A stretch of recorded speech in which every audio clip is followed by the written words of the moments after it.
You are sitting in a Tuesday morning virtual meeting. The person leading the meeting is your boss. At some point, they share their screen to show a presentation slide, but for a brief, fleeting second, they accidentally click the wrong tab. They open their weekly calendar. You see it before they quickly close it. Their calendar is practically white space. There is a strategy alignment call at 10 a.m., a networking lunch at noon, and a block of time on Thursday afternoon simply labeled Golf Out of Office. Then, you look at your own calendar on your second monitor. It looks like a game of Tetris played by a madman. It is a solid, impenetrable wall of color-coded blocks, urgent client calls, project sprints, data entry, cross-departmental syncs. You are booked solid from 8 a.m. to 6 p.m., and you know you will be answering emails from your couch until 9:30 p.m. You are doing the work of 3 people. You are the first one to log on and the last one to log off. Your boss, meanwhile, delegates a task to you on Sunday, disappears for 3 days, and takes the credit on Friday. And here is the reality that keeps you awake at night. Your boss makes 3 times your salary. They drive a $90,000 car. They own a vacation home. You, on the other hand, are working so hard your hair is thinning and your back constantly aches. Yet, when you check your bank account on the 30th of the month, the balance is hovering dangerously close to 0. How is this possible? Since you were old enough to understand words, you were fed a very specific, very romanticized lie. It is the great myth of the working class. You were taught the equation. Hard work equals wealth. Your parents told you, your teachers told you, society told you. Put your head down, outwork everyone in the room, grind harder than the next guy, and the universe will reward you with a big house and an overflowing bank account. So, you did. You took pride in your exhaustion. You became the workhorse. But the market does not run on the rules of morality. The market does not care if your back hurts. The market does not care if you skipped your child's recital to finish a quarterly report. The market is entirely indifferent to your sweat. If hard work equaled wealth, a roofer working in 100-degree heat would be a billionaire. A single mother working 3 minimum wage jobs would be flying on a private jet. But they aren't, and neither are you. The brutal truth of capitalism is that your bank account is not a reflection of how hard you work. It is a reflection of your leverage. You are currently selling the lowest value commodity in the global economy, your unleveraged time. When you work your brutal 60-hour week, your income is strictly capped by the physical limits of your body and the hours in a day. You have a ceiling. If you want to make more money, you have to bleed more time.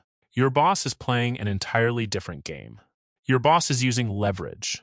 Specifically, they are using you as their leverage. The reason your boss can play golf on a Thursday while earning 3 times your salary is that they do not sell their time. They sell your time. They manage a system of human capital. If they want to double their output, they do not work twice as hard. They just hire 2 more of you. They have decoupled their income from their physical effort. But let us dig deeper into your psychology, because your boss is only half the problem. The other half is the trap you have built for yourself.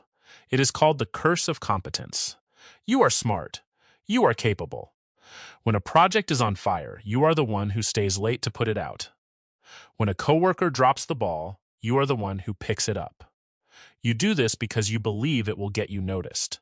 You believe that upper management will look down from their corner offices, see your heroic sacrifice, and hand you a massive promotion and a bag of money. They won't. In corporate America, the reward for digging the best ditch is just a bigger shovel. By being the most reliable, hard-working person in your department, you have accidentally made yourself completely unpromotable. You have become the load-bearing pillar of the entire operation. If management promotes you to a strategic role, who is going to do the grueling, invisible work you currently do?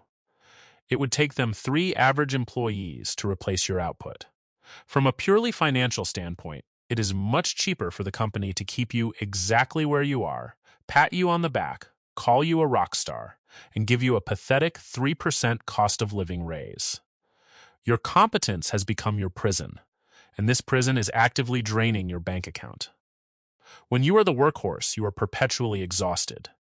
You suffer from decision fatigue. By the time Friday evening rolls around, You are so deeply depleted that you cannot function as a normal human being. This is where the exhaustion tax kicks in. Because you have zero energy left, you order expensive delivery food instead of cooking a $3 meal. Because you are too tired to clean, you pay a premium for a cleaning service. Because your entire week is a miserable grind of spreadsheets and stress, you feel you deserve a reward. So you go to the mall on Saturday, or you open Amazon, and you buy something you don't need. A new watch, a new video game console, a $200 pair of shoes. You tell yourself, I work so hard, I should at least have something to show for it. Retail therapy is the modern worker's anesthetic. You are buying temporary hits of dopamine to numb the agonizing reality that you are trading your life for a company that would replace you in 4 days if you died. Your hard work is generating massive wealth. It is just generating it for the shareholders. Meanwhile, your bank account stays at zero because your income is bleeding out through the exhaustion tax. If you want to escape, you have to undergo a massive, painful ego death. You have to stop taking pride in being the hardest worker in the room. For your entire adult life, your identity has been wrapped up in your work ethic. You liked being the martyr. You liked the fact that everyone relied on you. You have to let that go. You have to realize that taking pride in being exploited is the ultimate tragedy. It is time to pull back.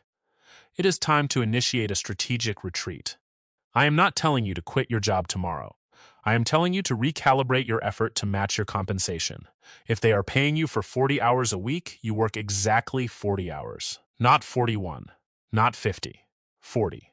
When 5 p.m. hits, you close the laptop.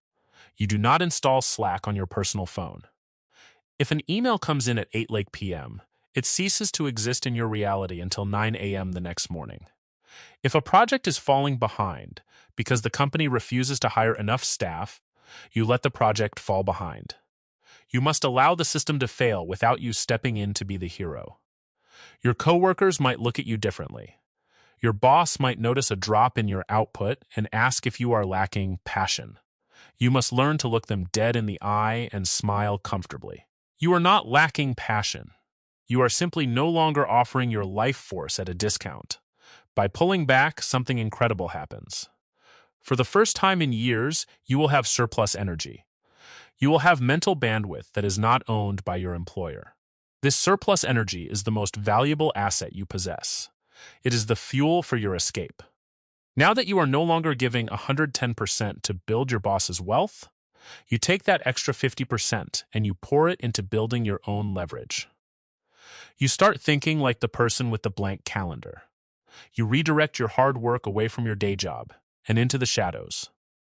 You use your evenings and your weekends not to recover from burnout, but to build a quiet machine. Maybe you use your surplus energy to intensely study personal finance. You learn how to drastically cut your expenses. You learn how to funnel the money you used to spend on exhaustion tax into dividend-paying index funds. You are now buying tiny pieces of the global economy. You are becoming the owner, rather than the laborer. Or maybe you use that energy to build a boring business. You do not need to invent the next big app. You just need a system that eventually detaches your income from your time. You start a local pressure washing business, but you don't do the washing.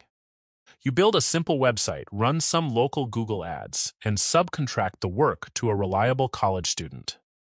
You take a margin in the middle. You are no longer digging the ditch. You are managing the shovel. You start a niche newsletter. You buy a couple of vending machines and place them in local mechanics' shops.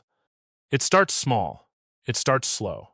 But you are finally applying your legendary work ethic to something that actually belongs to you. For the first year, it will feel strange. You will feel a twinge of guilt when you see your coworkers staying late at the office while you walk out the door at exactly 5 p.m. The corporate brainwashing runs deep. But then, you will check your bank account. You will see the dividends hitting your brokerage account while you were sleeping.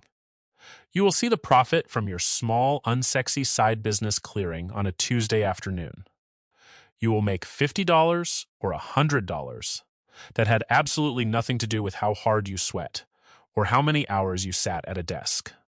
That first $100 of leveraged income is a spiritual awakening.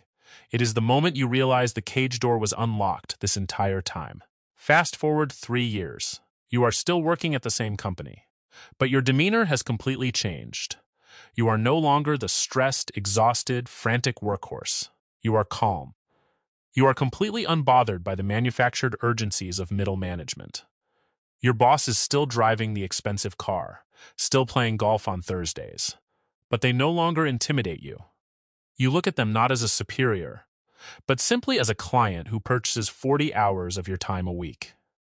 Your quiet, boring side systems and your compound investments are now generating enough cash flow to cover your mortgage and your groceries. Your bank account is no longer at zero. It is growing silently in the background. There is an emergency meeting on a Friday afternoon. The company lost a major account. Your boss is pacing the room, red in the face, talking about budget cuts, mandatory overtime, and weekend sprints to save the quarter. The old you would have felt a spike of pure terror. The old you would have canceled your weekend plans and prepared to bleed for the company. The new you sits in the chair, hands folded, breathing slowly. You listen to the panic in the room, but you do not internalize it. It sounds like a movie playing in the background. You glance at the clock. It is 4:58 p.m. You gently close your notebook. You stand up. Your boss stops talking. The room looks at you. You don't make a scene. You simply say, "My hours are up for the week. I will see you all on Monday." You walk out of the glass doors. You are no longer the hardest worker in the room. You have traded your sweat for leverage.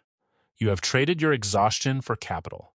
You walk to your car, turn the key, and drive home to a quiet, peaceful life that you actually have the energy to enjoy. You stopped working harder, and you finally started getting wealthy. I'm Henry. Welcome to the boring path.